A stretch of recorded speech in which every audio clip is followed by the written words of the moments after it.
ಯಹೂದಿಗಳು ನಮ್ಮ ಶತ್ರುಗಳು, ಅವರನ್ನು ಸಾಯಿಸಬೇಕು ಅಂತ ತೀರ್ಮಾನ ಮಾಡಿದಂತಹ ಆ ಭಯೋತ್ಪಾದಕರಿಬ್ರು ಮುಸಲ್ಮಾನರೇ, ಸಾಜಿದ್ ಅಕ್ರಮ್, ನವೀದ್ ಅಕ್ರಮ್. ಈ ಅನಾಹುತವನ್ನ ತನ್ನ ಪ್ರಾಣ ಒತ್ತ ಇಟ್ಟು ರಕ್ಷಿಸಿದ್ದು ಅಹಮದ್. ಆತನು ಮುಸ್ಲಿಂ, ಗುಂಡು ಹೊಡೆದವರು ಮುಸ್ಲಿಂ, ಅದನ್ನ ತಡೆಯುವ ಪ್ರಯತ್ನ ಮಾಡಿದ್ದು ಮುಸಲ್ಮಾನ. ಹೇಳಿ, ಇಸ್ಲಾಂ ಅಂದ್ರೆ ಏನು? ಈಗ ಇಸ್ಲಾಂನ ಯಾವ ದೃಷ್ಟಿಕೋನದಿಂದ ನೋಡಬೇಕು? ಬಂದೂಕು ಹಿಡಿದು ಕೊಲ್ಲೋದು ಇಸ್ಲಾಮ, ಕೊಲ್ಲುವುದನ್ನ ತಡೆದು ಪ್ರಾಣವನ್ನು ಉಳಿಸಿದ್ನಲ್ಲ ಆ ಅಹಮದ್, ಅದು ಇಸ್ಲಾಮ. ಇಬ್ರು ಕುರಾನ್ನೇ ಓದ್ಕೊಂಡಿದ್ದಲ್ವಾ, ಇಬ್ರು ಆ ಧರ್ಮವನ್ನು ಅಧ್ಯಯನ ಮಾಡಿದಾರಲ್ವಾ. ಪ್ರವಾದಿ ಮೊಹಮ್ಮದ್ ಪೈಗಂಬರ್ ಅವರಿಗೆ ಒಂದು ಚೇಳು ಬಂದು ಕುಟುಕಿದಾಗ ಅದನ್ನ ಹಾಗೆ ಬಿಡಿಸಿ ಕಳಿಸ್ತಾರೆ. ಅವ್ರ ಜೊತೆಗಿದ್ದಂತ ಅವ್ರ ಅನುಯಾಯಿಗಳು ಕೇಳ್ತಾರೆ, ಅದು ನಿಮ್ಮನ್ನು ಕುಟುಕಿದ್ರು ಕೂಡ ಅದನ್ನ ಹಾಗೆ ಬಿಟ್ಟು ಕಳಿಸ್ತಾ ಇದ್ದೀರಲ್ಲ, ಇದು ಸರಿನಾ ಅಂತ. ಅದಕ್ಕೆ ಮೊಹಮ್ಮದ್ ಪೈಗಂಬರ್ ಹೇಳ್ತಾರಂತೆ, ಕುಟುಕೋದಾದ್ರೆ ಕೆಲಸ, ಕೊಲ್ಲೋದು ಮನುಷ್ಯನ ಕೆಲಸ ಅಲ್ಲ. ಒಬ್ಬ ಮುಸಲ್ಮಾನ ಒಬ್ಬ ವ್ಯಕ್ತಿಯನ್ನ ಕೊಲೆ ಮಾಡಿದ್ರೆ ಅದು ಮನುಕುಲವನ್ನೇ ಕೊಂದಂತೆ ಅಂತ ಪ್ರವಾದಿ ಮೊಹಮ್ಮದ್ ಪೈಗಂಬರ್ ಹೇಳಿದ್ದು. ಕುರಾನಲ್ಲೇ ಇರೋ ಕಥೆಗಳು, ಹದೀಸಲ್ಲೇ ಇರೋ ಕಥೆಗಳು. ಇದೇ ಕಥೆಯನ್ನ ಬಾಂಡೆ ಬೀಚ್ನಲ್ಲಿ 10 ಜನರ ಪ್ರಾಣವನ್ನ, ತನ್ನ ಪ್ರಾಣವನ್ನ ಲೆಕ್ಕಿಸದೆ ಕಾಪಾಡಿದ್ನಲ್ಲ ಅಹಮದ್, ಆತ ಓದ್ಕೊ ಬಂದಿರೋ ಕಥೆಗಳಿದು, ಆತ ಓದ್ಕೊ ಬಂದಿರೋ ಕುರಾನ್ ಇದು, ಆತ ಓದ್ಕೊ ಬಂದಿರುವಂತಹ ಹದೀಸ್ ಇದು, ಆತ ಓದ್ಕೊ ಬಂದಿರುವಂತಹ ಪ್ರವಾದಿ ಮೊಹಮ್ಮದ್ ಪೈಗಂಬರ್ ಇದು.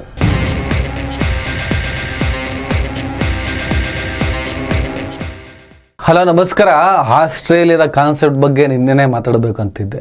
ಆಸ್ಟ್ರೇಲಿಯಾದ ನ್ಯೂ ಸೌತ್ ವೇಲ್ಸ್ನ ಬಾಂಡೆ ಬೀಚ್ ಮೇಲೆ ನಡೆದಂಥ ದಾಳಿ, ಯಹೂದಿಗಳ ಒಂದು ಕಾರ್ಯಕ್ರಮವನ್ನು ಟಾರ್ಗೆಟ್ ಮಾಡಿ ಅದೇ ಆಸ್ಟ್ರೇಲಿಯಾದ ನಿವಾಸಿಗಳಾದಂಥ ಇಬ್ಬರು ಮುಸಲ್ಮಾನರು, ಅಪ್ಪ ಮಗ. ಈಗ ಅಪ್ಪ ಸತ್ತೋಗಿದ್ದಾನೆ, ಮಗ ಗಾಯಗೊಂಡಿದ್ದಾನೆ. ಶೂಟ್ಔಟ್ ಮಾಡಿ ಸುಮಾರು 16 ಜನರನ್ನ ಕೊಲೆ ಮಾಡುತ್ತಾರೆ. ಗೊತ್ತಿರೋ ವಿಚಾರನೇ. ಇದರಲ್ಲಿ ಈಗ ಹೈಲೈಟ್ ಆಗಿರೋ ವಿಚಾರ ಏನು ಅಂದ್ರೆ, ಶೂಟ್ ಮಾಡಿದವರು ಮುಸಲ್ಮಾನರು, ಅಪ್ಪ ಮಗ. ಅವ್ರಿಗೆ ಯಹೂದಿಗಳು ಕಂಡ್ರೆ ಆಗಲ್ಲ. ಬಿಕಾಸ್ ಆಫ್ ಪ್ಯಾಲೆಸ್ಟೈನ್ ಇನ್ನಿತರ ವಿಚಾರದಲ್ಲಿ ಅವ್ರಿಗೆ ಇಸ್ರೇಲಿನ ಯಹೂದಿಗಳ ಮೇಲಿರುವಂಥ ಆಕ್ರೋಶ. ಯಹೂದಿಗಳನ್ನ ಇಸ್ಲಾಂ ಶತ್ರು ಅಂತ ಕನ್ಸಿಡರ್ ಮಾಡುತ್ತೆ. ಇದೇ ಯಹೂದಿಗಳಿಂದ ಇವತ್ತು ಇಸ್ಲಾಂ ಸಂಕಷ್ಟದಲ್ಲಿದೆ. ಕುರಾನ್ ಏನು ಹೇಳ್ತಾ ಬಂತು ಯಹೂದಿಗಳ ಬಗ್ಗೆ, ಆ ಪ್ರಕಾರವಾಗಿಯೇ ಇವತ್ತು ಯಹೂದಿಗಳು ನಡ್ಕೊಳ್ತಿದ್ದಾರೆ. ಇಸ್ಲಾಮಿಗೆ ಯಾವತ್ತಿದ್ರೂ ಶಾಶ್ವತವಾದಂಥ ಶತ್ರು ಯಹೂದಿಗಳು. ಇದೇ ಯಹೂದಿಗಳು US ಸೇರಿದಾಗ, UK ಸೇರಿದಾಗ ಅನೇಕ ಕಡೆ ಇಸ್ರೇಲಿನ ಕ್ರೌರ್ಯವನ್ನ, ಪ್ಯಾಲೆಸ್ಟೈನ ಮೇಲಿನ ಕ್ರೌರ್ಯವನ್ನ ವಿರೋಧಿಸ್ತಾರೆ. ಆ ಯಹೂದಿಗಳು ಯಾರು? ಅವ್ರನ್ನ ಏನಂತ ಕನ್ಸಿಡರ್ ಮಾಡ್ತೀರಾ? ಯಾವುದೋ ಕಾಲದ ಯುದ್ಧದ ಕೆಲವು ಘಟನೆಗಳು ಈ ಕಾಲಕ್ಕೆ ನಾವು ಪ್ರಸ್ತುತ ಅಂತ ತಗೊಳ್ಳೋದಕ್ಕೆ ಸಾಧ್ಯ ಇದೆಯಾ? ಒಂದಿಷ್ಟು ಅಪ್ಡೇಟ್ ಆಗಬೇಕಾಗಿದೆ, ಒಂದಿಷ್ಟು ವಿಮರ್ಶೆಗಳಾಗಲೇಬೇಕಾಗಿದೆ. ಆದರೆ ಅದೇ ಮಾನಸಿಕತೆಯಲ್ಲಿ ಇರುವಂಥವರು ಇಡೀ ಪ್ರಪಂಚದಲ್ಲಿ ಉಗ್ರವಾದಿಗಳಾಗಿ, ಉಗ್ರಗಾಮಿಗಳಾಗಿ ಕಾರ್ಯನಿರ್ವಹಿಸ್ತಿದ್ದಾರೆ.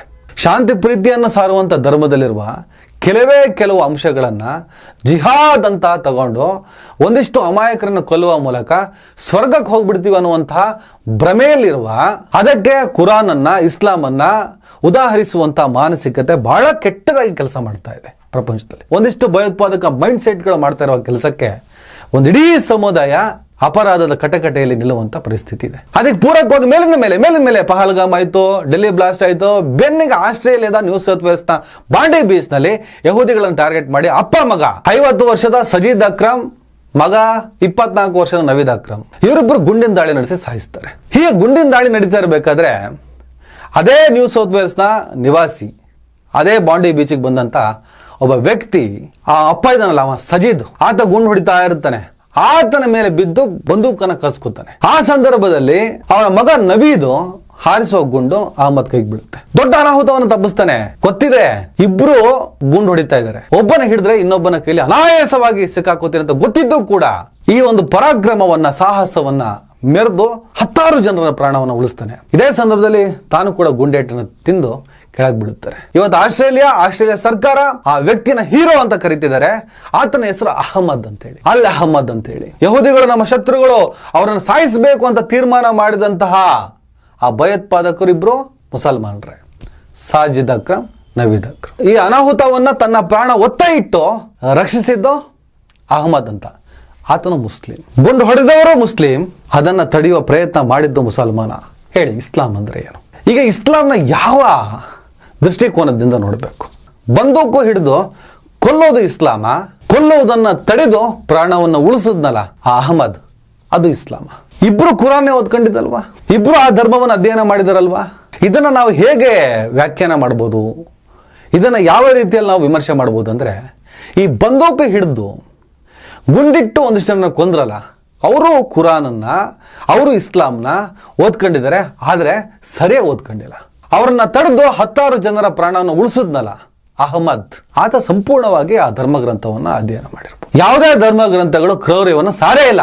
ನಾನು ಓದಿದ್ದೀನಿ. ನವೀದ್ ಅಕ್ರಮ್, ಸಾಜಿದ್ ಅಕ್ರಮ್ ಬಂದೂಕ್ ಹಿಡಿದು ಯಹೂದಿಗಳನ್ನು ಕೊಲ್ಲುವಷ್ಟು ಕ್ರೌರ್ಯವನ್ನ ಕುರಾನ್ ಮೆರೆದಿಲ್ಲ. ಪ್ರವಾದಿ ಮೊಹಮ್ಮದ್ ಪೈಗಂಬರ್ ಅವರಿಗೆ ಒಂದು ಚೇಳು ಬಂದು ಕುಟುಕಿದಾಗ ಅದನ್ನ ಹಾಗೆ ಬಿಡಿಸಿ ಕಳಿಸ್ತಾರೆ.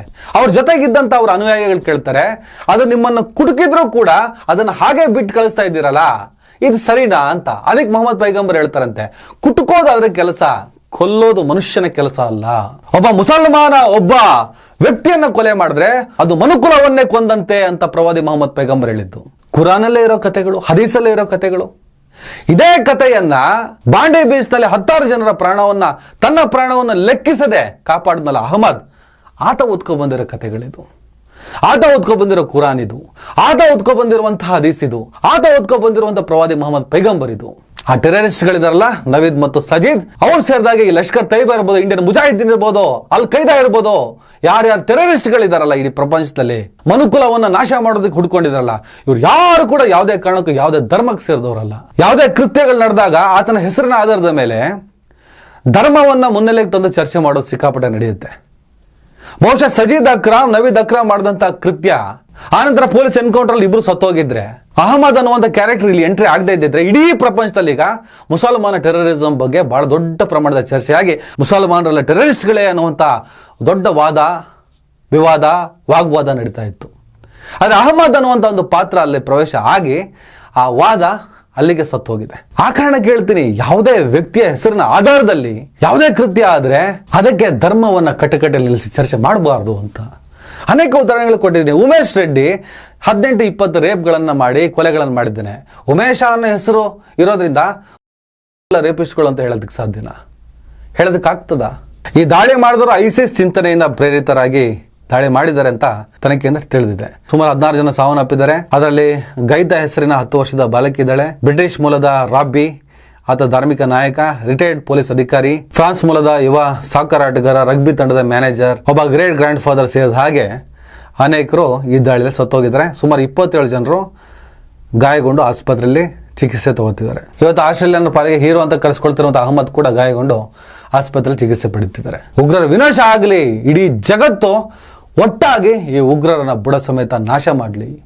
ಬುಡ ಸಮೇತ ಒಂದು ಅಣು ಕೂಡ ಉಳಿಬಾರ್ದು. ವೈರಸ್ ರೂಪದಲ್ಲಿ ಮತ್ತೆ ಆವರಿಸುವಂತ ಅಪಾಯ ಇದೆ. ಧರ್ಮ ರಕ್ಷಣೆ ಅಂತೆ, ಇನ್ನೊಬ್ಬನ ಕೊಂದ ಸ್ವರ್ಗಕ್ಕೆ ಹೋಗ್ತಾರಂತೆ. ದಯವಿಟ್ಟು ಎಲ್ಲರೂ ಈ ಚಾನಲ್ನ ಸಬ್ಸ್ಕ್ರೈಬ್ ಮಾಡಿ. ನಿಮ್ಗೆ ಇಷ್ಟ ಆದರೆ ಈ ಚಾನಲ್ಗೆ ಜಾಯ್ನ್ ಆಗಿ. ಈ ವಿಡಿಯೋ ಇಷ್ಟ ಆದರೆ ದಯವಿಟ್ಟು ಎಲ್ಲರೂ ಶೇರ್ ಮಾಡಿ.